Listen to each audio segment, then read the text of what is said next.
तव कथामृतं तप्तजीवनं कविभिरीडितं कल्मषापहं श्रवणमङ्गलं श्रीमदाततं भुवि गृह्णन्ति ये भूरिदा जनाः।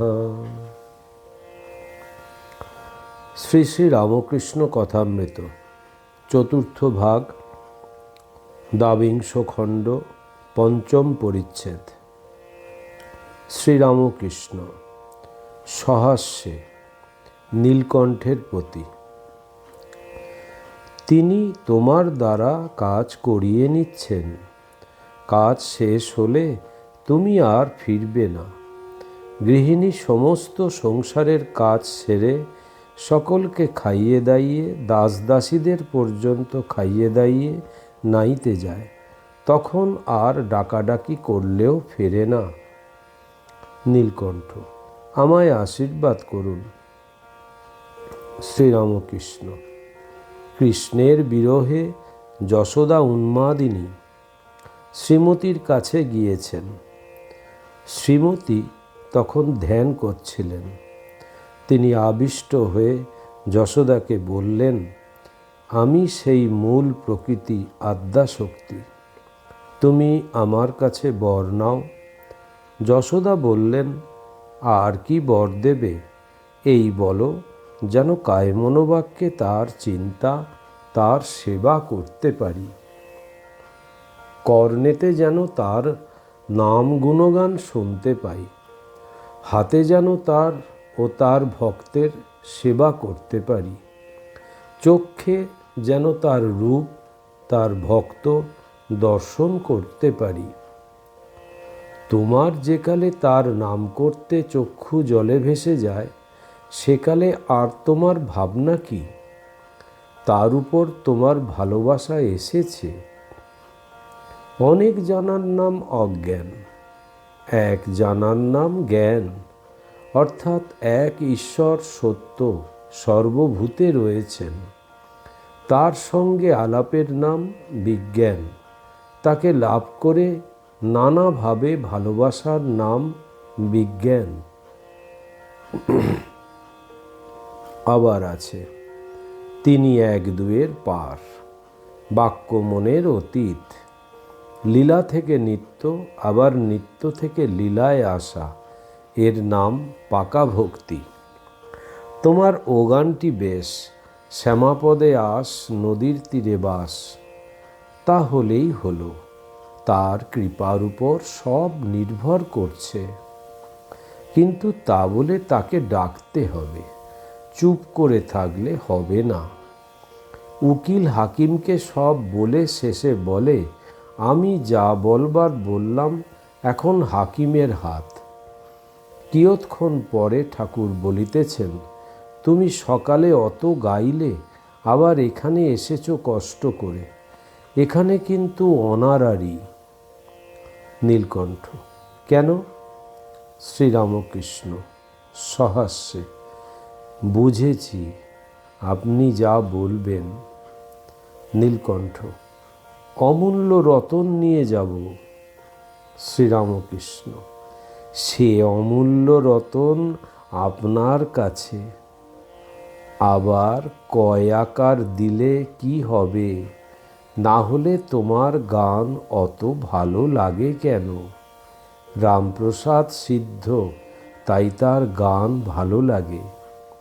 সাধারণ জীবকে বলে মানুষ, যার চৈতন্য হয়েছে সেই মানহুঁস। তুমি তাই মানহুঁস। তোমার গান হবে শুনে আমি আপনি যাচ্ছিলাম, তা নিয়োগীও বলতে এসেছিল। ঠাকুর ছোট তক্তপোষের উপর নিজের আসনে গিয়া বসিয়াছেন। নীলকণ্ঠকে বলিতেছেন, একটু মায়ের নাম শুনব। নীলকণ্ঠ সাঙ্গপাঙ্গ লইয়া গান গাইতেছেন। গান শ্যামাপদে আস নদীর তীরে বাস, গান মহিষমর্দিনী। এই গান শুনিতে শুনিতে ঠাকুর দাঁড়াইয়া সমাধিস্থ। নীলকণ্ঠ গানে বলিতেছেন, যার জটায় গঙ্গা তিনি রাজরাজেশ্বরীকে হৃদয়ে ধারণ করিয়া আছেন। ঠাকুর প্রেমোন্মত্ত হইয়া নৃত্য করিতেছেন। নীলকণ্ঠ ও ভক্তগণ তাহাকে বেরিয়া বেরিয়া গান গাইতেছেন ও নৃত্য করিতেছেন। গান শিব শিব। এই গানের সঙ্গেও ঠাকুর ভক্ত সঙ্গে নৃত্য করিতে লাগিলেন। গান সমাপ্ত হইল। ঠাকুর নীলকণ্ঠকে বলিতেছেন, আমি আপনার সেই গানটি শুনব, কলকাতায় যা শুনেছিলাম। মাস্টার, শ্রী গৌরাঙ্গ সুন্দর নবনটবর তপত কাঞ্চনকায়। শ্রীরামকৃষ্ণ, হ্যাঁ হ্যাঁ। নীলকণ্ঠ গাইতেছেন, শ্রী গৌরাঙ্গ সুন্দর নবনটবর তপত কাঞ্চনকায়। প্রেমের বন্যে ভেসে যায় এই ধোঁয়া ধরিয়া ঠাকুর নীলকণ্ঠাদি ভক্ত সঙ্গে আবার নাচিতেছেন। সে অপূর্ব নৃত্য যাহারা দেখিয়াছিলেন তাহারা কখনোই ভুলিবেন না। ঘর লোকে পরিপূর্ণ, সকলেই উন্মত্ত প্রায়। ঘরটি যেন শ্রীবাসের আঙ্গিনা হইয়াছে। শ্রীযুক্ত মনমোহন ভাবাবিষ্ট হইলেন। তাহার বাটির কয়েকটি মেয়ে আসিয়াছেন। তাহারা উত্তরের বারান্দা হইতে এই অপূর্ব নৃত্য ও সংকীর্তন দর্শন করিতেছেন। তাহাদের মধ্যেও একজনের ভাব হইয়াছিল মনমোহন ঠাকুরের ভক্ত ও শ্রীযুক্ত রাখালের সম্বন্ধী। ঠাকুর আবার গান ধরিলেন, যাদের হরি বলতে নয়ন ঝরে তারা, তারা দুভাই এসেছে রে। সংকীর্তন করিতে করিতে ঠাকুর নীলকণ্ঠাদি ভক্ত সঙ্গে নৃত্য করিতেছেন ও আখর দিতেছেন। রাধার প্রেমে মাতোয়ারা, তারা, তারা দুভাই এসেছে রে। উচ্চ সংকীর্তন শুনিয়া চতুর্দিকের লোক আসিয়া জমিয়াছে। দক্ষিণের, উত্তরের ও পশ্চিমের গোল বারান্দায় সব লোক দাঁড়াইয়া, যাহারা নৌকা করিয়া যাইতেছেন তাহারাও এই মধুর সংকীর্তনের শব্দ শুনিয়া আকৃষ্ট হইয়াছেন। কীর্তন সমাপ্ত হইল। ঠাকুর জগন্মাতাকে প্রণাম করিতেছেন ও বলিতেছেন, ভাগবত ভক্ত ভগবান, জ্ঞানীদের নমস্কার, যোগীদের নমস্কার, ভক্তদের নমস্কার। এইবার ঠাকুর নীলকণ্ঠাদি ভক্ত সঙ্গে পশ্চিমের গোল বারান্দায় আসিয়া বসিয়াছেন। সন্ধ্যা হইয়া গিয়াছে। আজ কোজাগর পূর্ণিমার পরদিন। চতুর্দিকে চাঁদের আলো। ঠাকুর নীলকণ্ঠের সহিত আনন্দে কথা কহিতেছেন। নীলকণ্ঠ, আপনি সাক্ষাৎ গৌরাঙ্গ। শ্রীরামকৃষ্ণ, ও গুণ কি, আমি সকলের দাসের দাস। গঙ্গারই ঢেউ, ঢেউয়ের কখনো গঙ্গা হয়? নীলকণ্ঠ, আপনি যা বলুন, আমরা আপনাকে তাই দেখছি। শ্রীরামকৃষ্ণ কিঞ্চিৎ ভাবাবিষ্ট হইয়া করুণ স্বরে, বাপু, আমার আমি খুঁজতে যাই কিন্তু খুঁজে পাই না। হনুমান বলেছিলেন, হে রাম, কখন ভাবি তুমি পূর্ণ, আমি অংশ, তুমি প্রভু, আমি দাস। আবার যখন তত্ত্বজ্ঞান হয় তখন দেখি তুমি আমি, আমি তুমি। নীলকণ্ঠ, আর কি বলবো, আমাদের কৃপা করবেন। শ্রীরামকৃষ্ণ সহাস্যে, তুমি কত লোককে পার করছো, তোমার গান শুনে কত লোকের উদ্দীপন হচ্ছে। নীলকণ্ঠ, পার করছি বলছেন, কিন্তু আশীর্বাদ করুন যেন নিজে ডুবি না। শ্রীরামকৃষ্ণ সহাস্যে, যদি ডোবো তো ওই সুধা হ্রদে। ঠাকুর নীলকণ্ঠকে পাইয়া আনন্দিত হইয়াছেন। তাহাকে আবার বলিতেছেন, তোমার এখানে আসা যাকে অনেক সাধ্য সাধনা করে তবে পাওয়া যায়। তবে একটা গান শোনো। গিরি গণেশ আমার শুভকারী, পূজে গণপতি পেলাম হৈমবতী। যাও হে গিরিরাজ, আনো গিয়ে গৌরী। বিল্ল বৃক্ষ মূলে পাতিয়ে বোধন, গণেশের কল্যাণে গৌরীর আগমন। ঘরে আনব চণ্ডী, শুনব কত চণ্ডী, কত আসবেন দণ্ডী যোগী জটাধারী। চণ্ডী যেকালে এসেছেন, সেকালে কত যোগী জটাধারীও আসবে। ঠাকুর হাসিতেছেন। কিয়ৎক্ষণ পরে মাস্টার, বাবুরাম প্রভৃতি ভক্তদের বলিতেছেন, আমার বড় হাসি পাচ্ছে। ভাবছি এদের যাত্রাওয়ালাদের আবার আমি গান শোনাচ্ছি।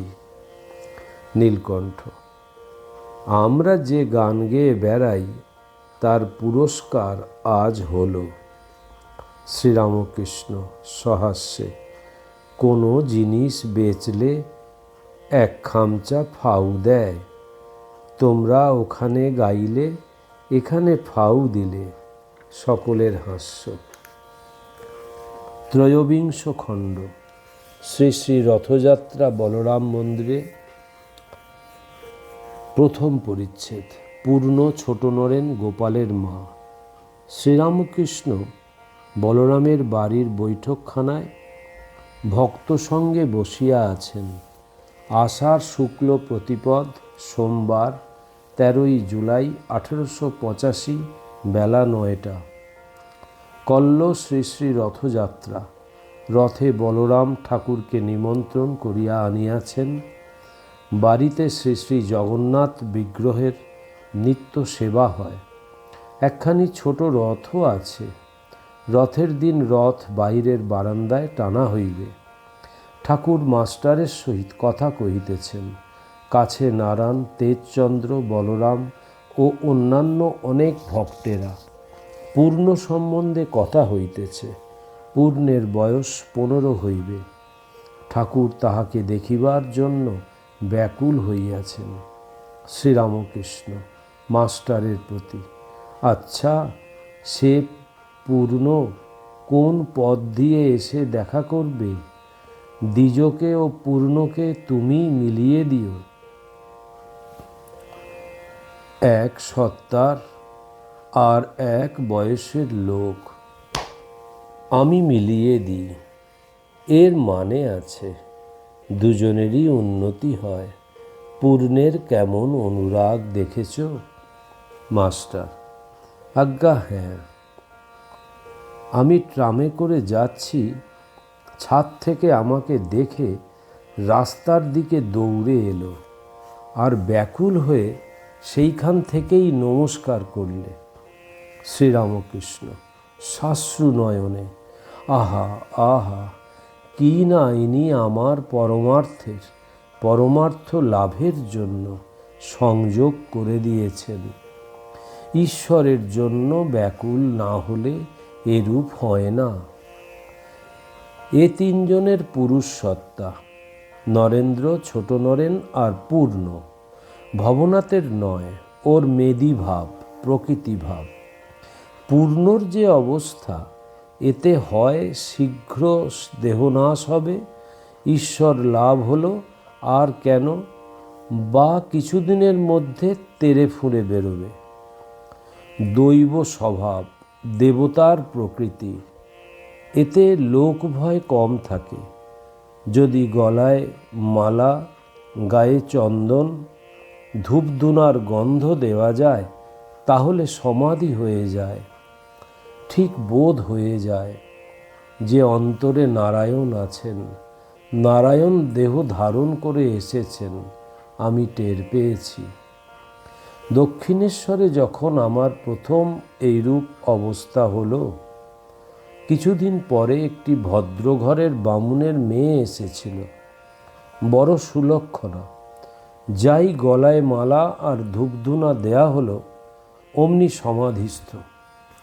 কিছুক্ষণ পরে আনন্দ আর ধারা পড়তে লাগলো।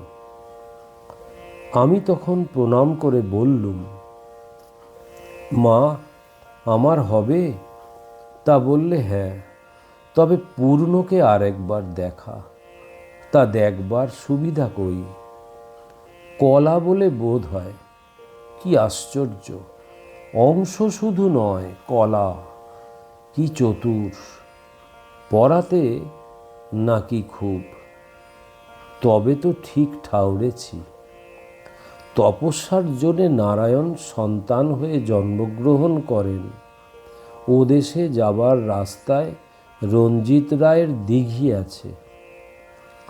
রঞ্জিত রায়ের ঘরে ভগবতী কন্যা হয়ে জন্মেছিলেন।